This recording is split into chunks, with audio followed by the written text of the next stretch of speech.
Thank you all for joining us. We know we are the last panel before lunch, so we really appreciate you coming to discover the power of extended stay investments. We hope to give you a fun and lively discussion today.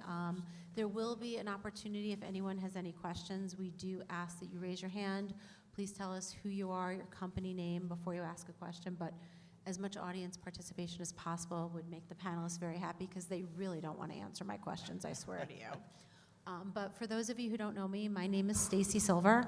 I'm president of Silver Hospitality Group. We do industry relations, marketing, and events for hotel companies on the trade side. And I'm going to let my panelists introduce themselves, starting with Judy. Good morning.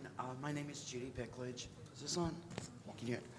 And I'm the Senior Managing Director of Real Estate for Extended Stay America. Hey, how you doing?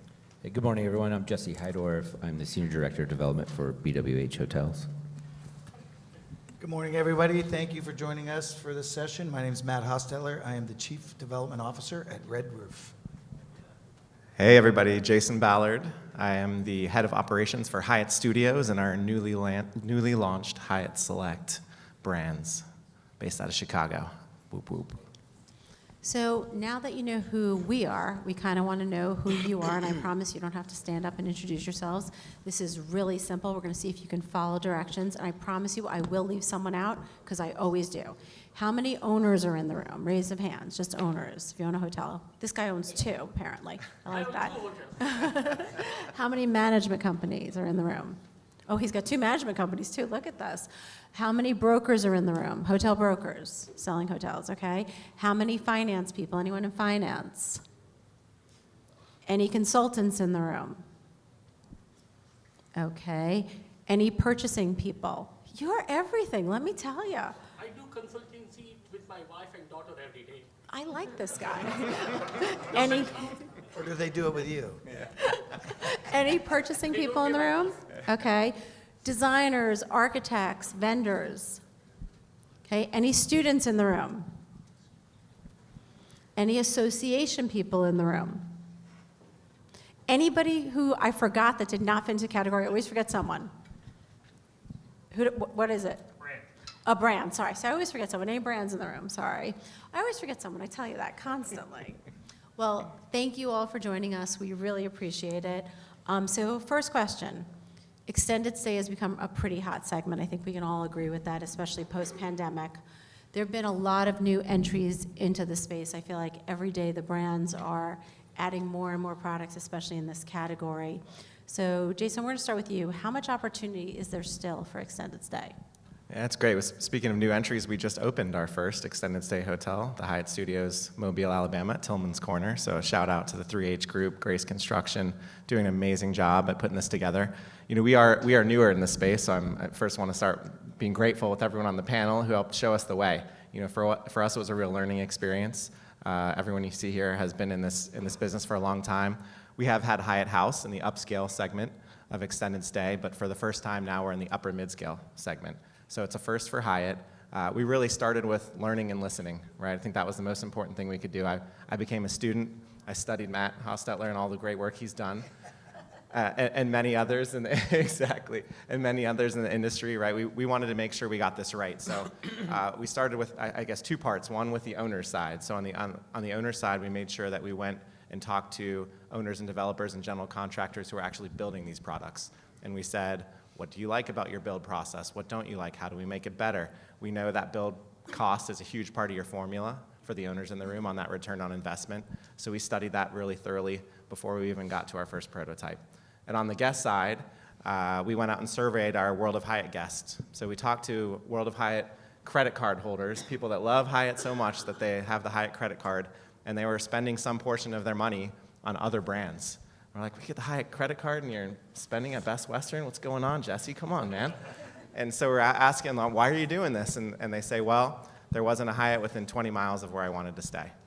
Otherwise, I would stay at a Hyatt. So we have this amazing white space with our brands in the extended stay segment where we just haven't had an opportunity to build. Now with the Hyatt Studios, affordable build costs and great return on investment, we can be in so many more markets than we've been able to be in before with Hyatt. So that's welcomed a lot of new owners and a lot of new guests into our system. So we're really thrilled to be in this segment. And it really remains the darling of the investment industry for its versatility. Yeah, thank you, Stacy. If I can add as well, I mean, Highland Group, they segregate the segment into three: upscale, mid-scale, and economy lodging, extended stay.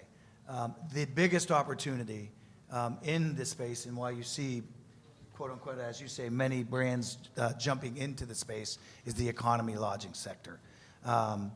If you take a look at the history of extended stay, it started in the more upscale space with Jack DeBoer, Residence Inn, and if you read the history books and how it's evolved to today. So when we look at that space, particularly the economy lodging space and the economy brands, Hometown Studios and others that are out there have the best opportunity in the top 100 MSAs available out there. Judy, what makes this segment so unique? I think mostly it's because you have such high margins that you get to work with, because the business plan is so different than the other segments of hospitality. And so I think that really does benefit both the customer as well as the owner on that. Excuse me. Jesse, why don't you talk to us about how you differentiate your extended stay segment to consumers and to owners and developers? Yes. So our primary vehicle is At Home, which is our mid-scale new construction. Seeing a lot of traction with that. We actually have one under construction opening later this spring, summer, just south of Atlanta. And on the conversion side, we have executive residence, which again, repurposing from older, tired out Candlewoods, town places that really fits what the demand is in extended stay with the cost barriers to entry. With new construction, it's a really simpler application to get into the market as a conversion brand with us. And then with some of those, again, tired, older, good size boxes with the right footprint, we've been seeing a lot of attraction of repurposing those down to our SureStay Studio, which is our economy extended stay. So we're checking the box with economy, mid-scale, new construction, and conversion to meet our consumers' demands. And what about owner developers? Owner developers, I mean, we target owner developers that are seeking to, with Best Western, us being a membership, a lot of our existing members really see the demand in their markets with their transient traffic actually going more extended stay. So we've been capitalizing on that with offering a really great incentive of 2% on our fee structure for new construction on our At Home. So we've gotten a lot of interest from our existing members and new with new construction in that space. Matt, same question. Yeah, I think there's some great storytelling to do out there. And I'll give you, for instance, particularly I was flying for work and sat next to a couple that just happened to stay at our brand new Hometown Studios at Tampa Airport. They were displaced, their flights were delayed. They needed to get home, but it was going to be the next day. And it was beautiful to sit next to this couple because they had diverse background. Farmer, and his wife was a repo tow driver in New York City in her career. So interestingly enough, they enjoyed the hotel. It had a fantastic full kitchen. They were explaining all these things to me, and I was just allowing them to go on. There are a lot of consumers that do not know the difference between extended stay hotels and transient. And we have a lot of education going on out there to not only sell to corporate accounts, but just for the general public to understand who we are, what we do, and why we exist specifically in maybe their town or city. So I thought it was really cool when they ended up saying, I stayed at the Hometown Studios, because their experience was fantastic. So there's that part of the consumer that we have to explain the difference to as well, and the various segments. And from a developer perspective, we had come out with Hometown Studios, and we launched with a group of conversion properties. We turned to our ownership and said we should put together a new construction prototype. This was in 2018, 2020, 2021. We readapted that particular prototype and made it more developer-friendly, eliminating some costs because of the pandemic, the lack of product in America that we could get our hands on. Primarily, as you know, a lot of our lumber comes from above in Canada, so there was obviously restriction there. It was tough. You couldn't get anything across the border. So there were certain things that we had to take a good look at. So we, instead of having drawers, we created more space. We took the drawer fronts off. They're all cubbies. So just a small example of what we did to take a very good look at lowering the cost to make sure that we could be the brand of choice in that particular space. And it's working out very well. This is another time where cutting corners is a good thing. So we took the corners out of the building, making sure that it was more flat and flat-faced. That way you weren't too many bump outs, because that costs time, that costs money, and increases the developer costs. So, and one other thing is making sure that you have the right location. It doesn't have to be the right off the exit. It can be a right, a left, and another right, primarily because it's a destination that you should be booking in advance, and you come to that hotel knowing that you're going to get there. It doesn't have to be 7 or 8 o'clock at night and getting off the road for the road warrior. So that's a little bit of a difference as well. Jason? Yeah, and I'll maybe take it from the operations lens, since I'm the ops guy out here, but I would say differentiators is important, right? We often see these brands, and to Matt's point, you know, how do you choose between all of the different brands as a guest or a consumer?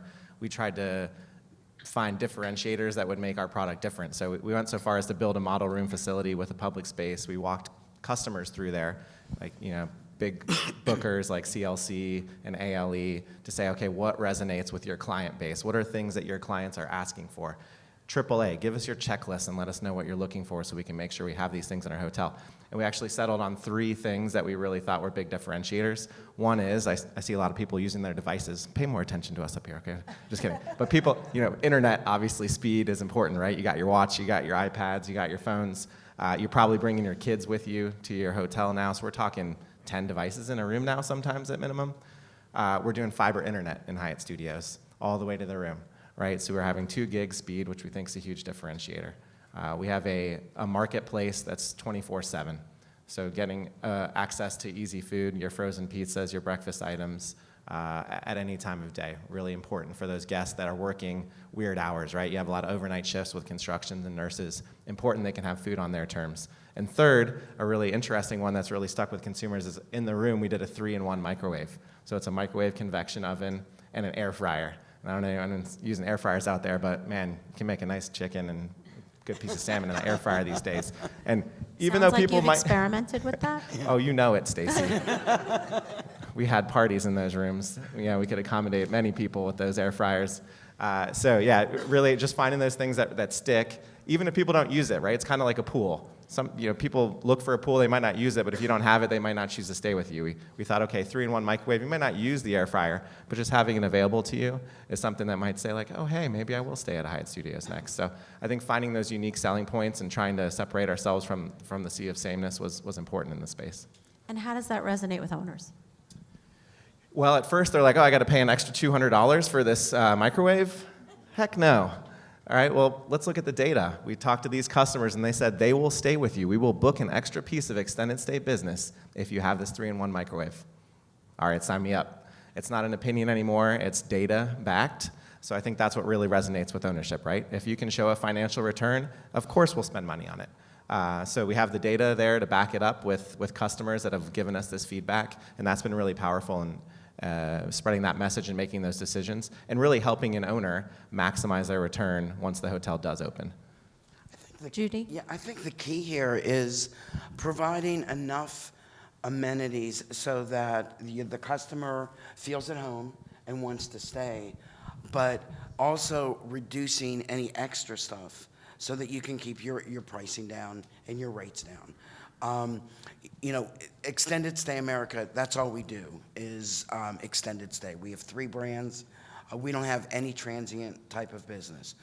We have seen, though, that there are a lot of people, a lot of consumers that want to stay at a extended stay product and they're still staying in transient hotels. So I think that there's still room and there's still potential to expand this segment. But you know, the key is that really looking at who your consumer is and what price point they're at, and providing amenities to reflect that. We did a lot of studies, we tried a lot of different things, and you know, putting a lot of extras in your really economy scale, it doesn't pay off. They're not going to pay for it. You're not going to get a rate increase. And so we're even saying that to our owners, where if you're not going to see the benefit, then let's not do it. Do we have any questions from the audience at this point? Could you just introduce yourself, your name, and your company, please? My name's Chris. I'm from Grosvenor Hotel Group in Gainesville, Florida. My question is... Do we say go Gators to that? Yes. Swamp. My question is, when we're navigating into potentially opening up an extended stay hotel, do you feel it's more beneficial to have just a standalone extended stay or incorporate it with a dual brand where half is transient hotel, half is a dual brand, for instance, like a La Quinta Hawthorne combination? I think that's a great question, Yeah, that is and a good question. we've seen some very good results. I think it's demand driven. So when you take a look at the market that you want to be in with the extended stay, obviously you're going to do due diligence. Is there a feasibility study available? Who's coming to town? Is it an emerging market? So who's coming to town first? You know, a lot of these chip and battery plants, they're sending in teams of construction workers and engineers years before you're ever going to see a plant open. So that's what's interesting about that. So we have hotels that are in markets that may have shifted a little bit as well. So we take a look at that opportunity with a franchisee currently and say, hey, you know, if their business may not be running to where they think they need to be. They've got a full renovation, but. So we take a good look at it with them and say, is there extended stay in the market? How much is there? Is there an opportunity there to do a renovation, put full appliance kitchenettes in that room? Is there enough room to do it? And frankly, is it, are you able to do it in that township? Are you going to be able to do this, have the zoning for it? And if so, to be able to put rooms steadily, 7 to 28 nights in a hotel, to build that base of business for your transient side, the only thing I think could be is upside. So we have a dual brand prototype. Visit us at booth 202. No commercials, and no see Rick. commercials. Okay, that was a big plug. Come on. Oh, man, you knew I was going to call you out on that, right, It'd be a guys? career-limiting move if I didn't plug. Anybody else? Jesse, did Are you we wanna gonna add go something? down there now? Yeah, I was going to say that we too have a lot of demand right now for dual brand. We have our existing Best Western Pluses ownership reaching out to us where they're building a tower of just extended stay to meet the demand in their market. And by utilizing their existing lobby, front desk, right, they're not having to duplicate that. So it's a straight build, which really from a cost efficiency standpoint really makes it an added value for that ownership group. And we've done multiple of those with our at-home and exec res. So seeing a lot of dual brand and just additional towers to meet the demand in the market. Any, sir? Name and company, please. My name is Himanshu. The name of my company is called Blue Stone. I wanted to name it Blackstone, but somebody took it. Copycat. I mean, didn't you like trademark it before they got it? I was not even born. So, a couple of questions. Number one is that with the cut in funding from the government and the changes are what's going to happen, what are you anticipating the average length of stay? Number one. Number two is that I have a feeling all the transit brands are going to come and start eating your piece of lunch. How are we going to fight with them, or what are the chances? Yeah, it's the Yeah. What plan do you guys have? I'm sure you must have put some thought in it. Number one, the dodge reductions, all those things. Yeah, I can take a crack at that one. Thanks, Manchu. I would say, listen, it's cyclical in nature, right? I think the nice part about extended stay and its response to the transient side is it's really versatile. right? Transient cannot become extended stay unless you're adding kitchenettes and adding those extra amenities that those rooms already have. That's very expensive to do after the fact, after it's already built. If you've built an extended stay product, however, you can absolutely welcome transient guests. That's the greatest part about it. So maybe even speaking to the dual brand, do you have to do a dual brand? Not necessarily. Yes, it might cost a little extra money up front to put extended stay rooms in your entire hotel, but you have now this versatile ability to attract the entire spectrum of guests that are out there. You don't have to limit yourself. Of course, I'm sure we'll talk about like the discipline of extended stay and the profitability that comes with that. That's important. We'd prefer that. I'd always take a lower rate for a longer night of stay to reduce housekeeping labor, reduce front desk labor. But if for whatever reason extended stay reduces, which I don't think it will, even with the Doge cutbacks, you still have an opportunity to replace that with transient guests at a higher rate, where the transient hotels will not be able to take on extended stay guests. One other factor, and it's unfortunate, but you know, the disasters and hurricanes and tornadoes and wildfires continue to be rampant, and people do need housing, right? I think we're seeing that a lot. So we also offer that backdrop for being able to save people in their time of need, which I think is really special about the extended stay industry, and will keep winning us favor with customers for many years to come. So all those points, they does make a lot of sense. So we should stop building transit hotels. Every hotel should be an extended stay hotel. I like your style. Judy's on board, yes. Yeah. Make it a ESA. Works for me. Come see me. No commercials. Oh, here we go with the How can commercials. we beat this conversation, you know? Every selling point, we can take care of extended stay guests as well as transit guests. Then why do we need to build? There's difference. I mean, Hyatt has luxury hotels. You're not going to stay in an The extent mid-scale ones. in mid-scale particular. Why would you build a mid-scale transient hotel? Select service or mid-scale, you can put a small coffee bar, courtyard is gone. So I think that's a different panel. Yeah, But I'm going to answer for everybody. Okay.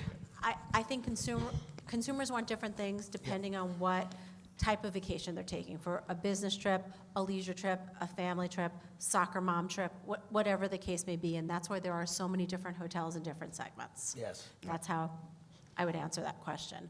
But you brought up a really good point about conversions and transient hotels to extended stay.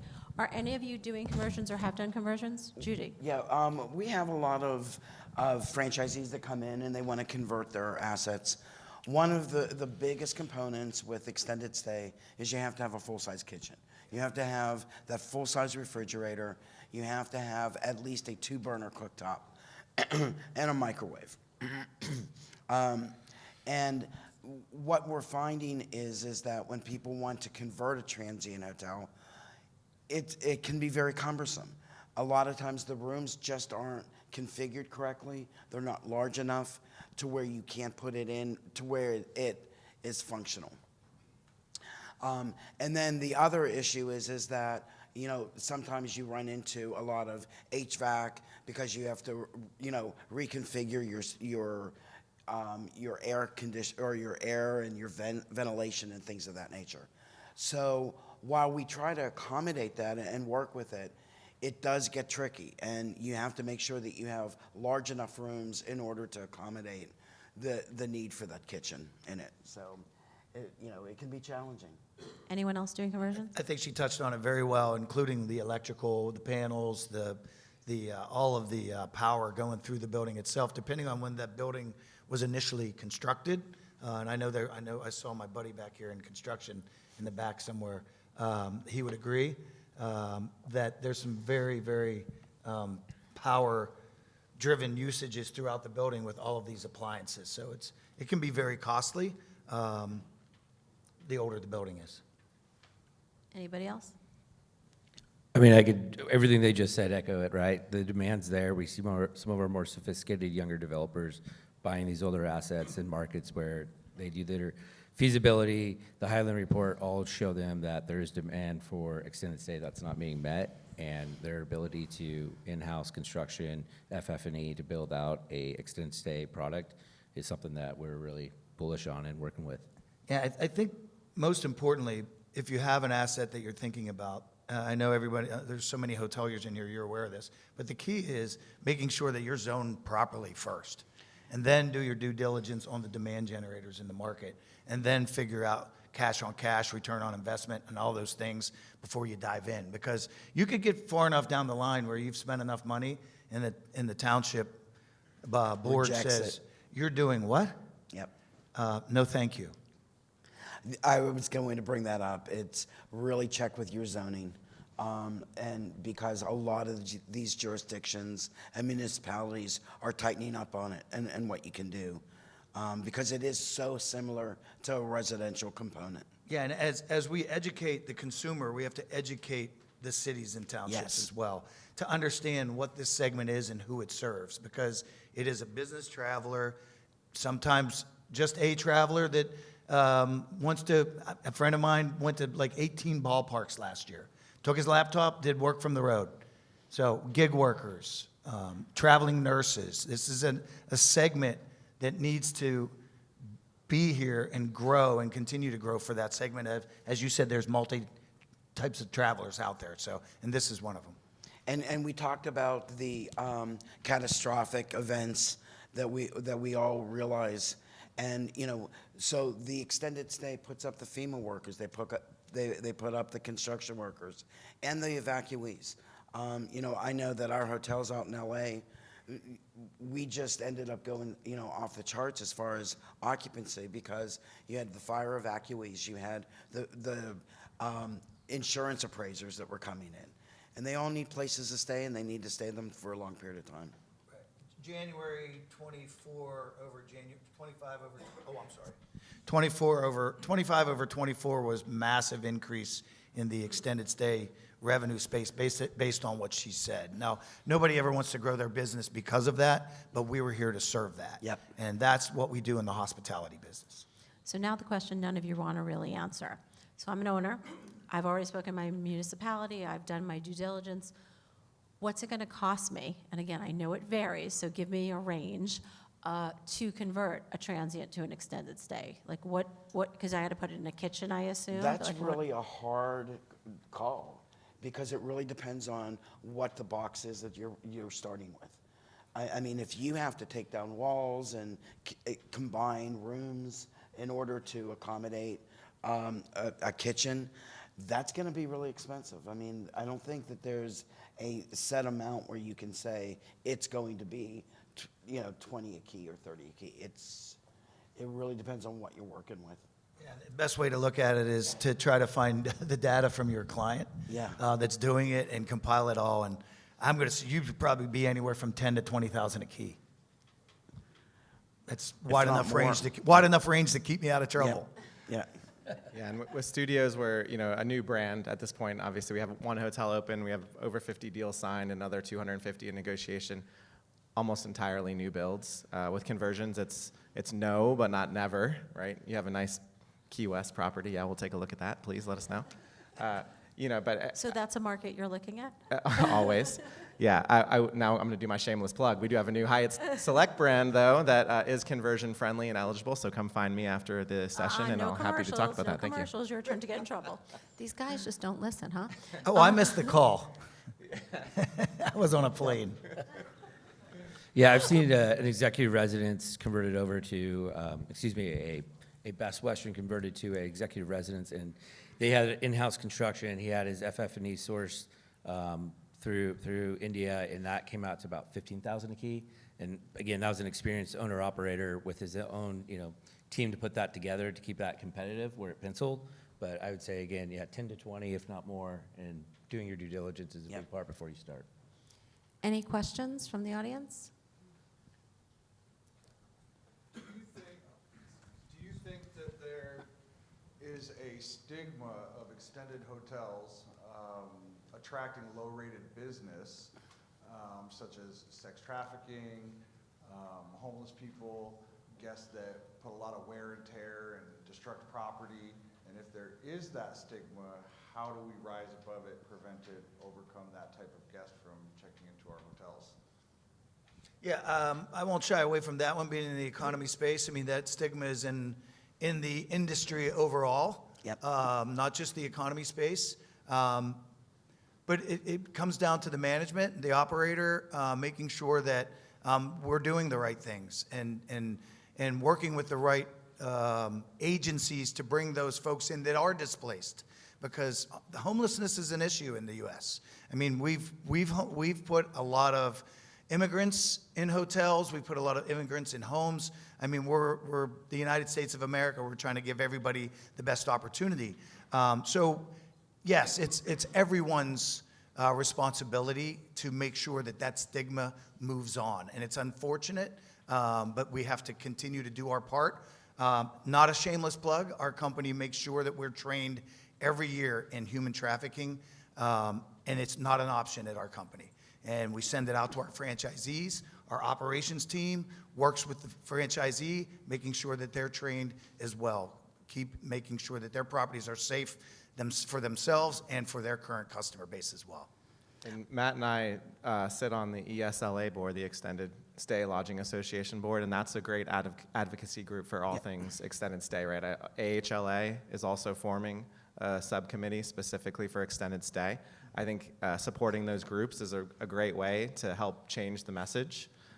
Even in the upper mid-scale space, we've run into that where I've personally gone to community board meetings and had to explain, what we're going for and what our average rate is and what kind of guests we're expecting, because that is a real worry in a lot of areas when you're trying to bring in an extended stay hotel. So I think, again, education is really important, and supporting ESLA and AHLA would be a great way to help with that. I think the brands are really, as brand owners, we're very cognizant of it.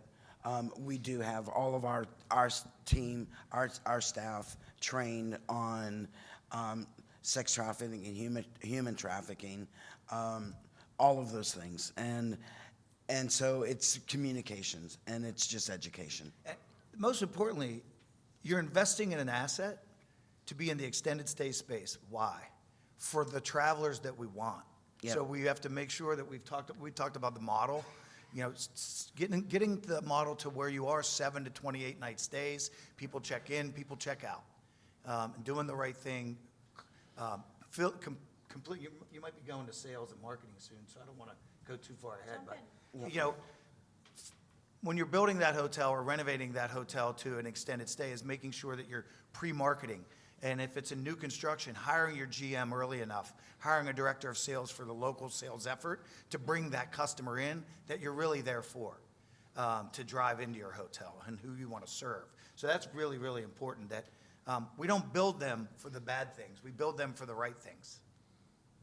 Yeah, and at Best Western, we definitely have a strong education department for ownership to be able to recognize sex trafficking and other issues at properties. So, that's something I know our company takes very seriously, and we work with properties to prevent that. And I like to think we really don't have that stigma with our properties, because we really work with ownership to make sure those aren't something, and if it is, they know how to address it and alert the authorities. But everything else, everyone I agree with, it's something that we're all aware of and work towards ending. But how do you change the perception of transient guests that you might want to come stay at your extended stay hotel that may have that perception of, oh, I don't want to go to extended stay, I don't want to go long-term, because those hotels are filled with undesirable travelers, undesirable guests. So from the transient people that you're trying to get into your extended stay hotels to increase your occupancy and to fill those rooms,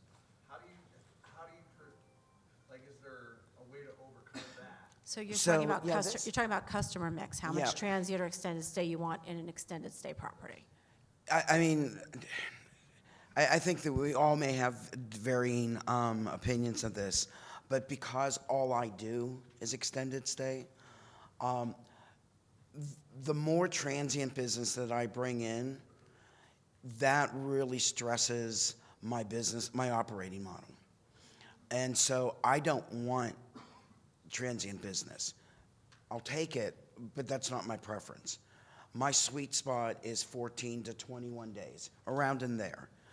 That's not, and then we have a lot of longer term guests that are construction, things of that nature. But as soon as you start bringing in the transient business, now you're stressing your front desk staff, you're stressing your housekeeping staff, because they have to turn over those rooms. That's not what the extended stay model, operating model, is all about. it's only doing, housekeeping once a week. And so if you're turning over those rooms because guests are only staying 1 or 2 nights, you're really sabotaging your operating. I'll just add too, you don't get a chance to talk to them, right? Because they're online, they're clicking. Yep. They're taking a look at your website. If your operations, the team is doing the job that they should be on the hotel, you're getting good reviews. And if they're reading the reviews like we all do, they will be comfortable with making that click and booking through. Yeah, I'll echo that statement. We'll have a balance with studios of, let's call it 60% extended stay, 40% transient. Extended stay guests typically aren't going on those websites. They're generally going through a big booker or someone else that's making a decision for them. The transient guest, to Matt's point, that's how we all book, right? We're looking at Google, looking at TripAdvisor, and how many people are going to restaurants with below 4 stars? Probably not many of you, right? That's like a baseline. So customer service, cleanliness, working order, those are the 3 main factors that determine whether you have a successful hotel that people want to attend and will recommend online. So we really drill into those core metrics that make sure that our online reputation is strong enough that people feel comfortable coming to our property. So we've talked about the operating model. We've talked a little bit about development. We haven't really talked about sales and marketing. See, you took the words out of my mouth. So I'd like you guys to talk, and Jesse, I'm going to start with you, about how your teams are going out there and selling extended stay, because obviously it is a different customer mix. It is a different segment. What are they doing? Who are they targeting? And what makes it unique? Yeah, so at Best Western, we're really putting our balance sheet and capital to work in this market, right? With the lack of debt, we focus on key money opportunities as well as debt securities, and again, like I talked about earlier, our 2% low fee structure. We even have opportunities where we are doing credit lines on multi-development deals where we will finance the project over a 30-month period, dollar for dollar. So really advantageous. If anyone wants to talk with me about that afterwards, I'll be in the back. Okay, But sorry, Punch, everyone got one. I got one. That was my only one. All right, everybody So got one. We There's are no targeting and more. staying competitive with everybody else, right? With key money and low fee structure, but we're just matching the market where it's at, where developers are in this challenging economy that we're in, and staying competitive like everyone else with being very diverse in how we'll look at financing projects. Sales and marketing of the property itself, that's what I thought. So I'll go back to quickly, if it's just being developed, the ownership group should put their people in place at a certain point in time prior to opening. 6 months, depending on how much, did I see a head shake over here? 6 months, too early?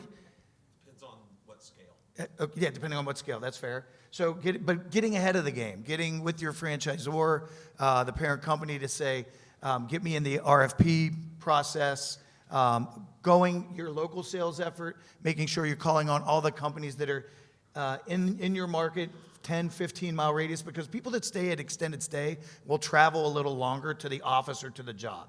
Because when they leave the job, they want to get away far enough that they're not called back in that quick.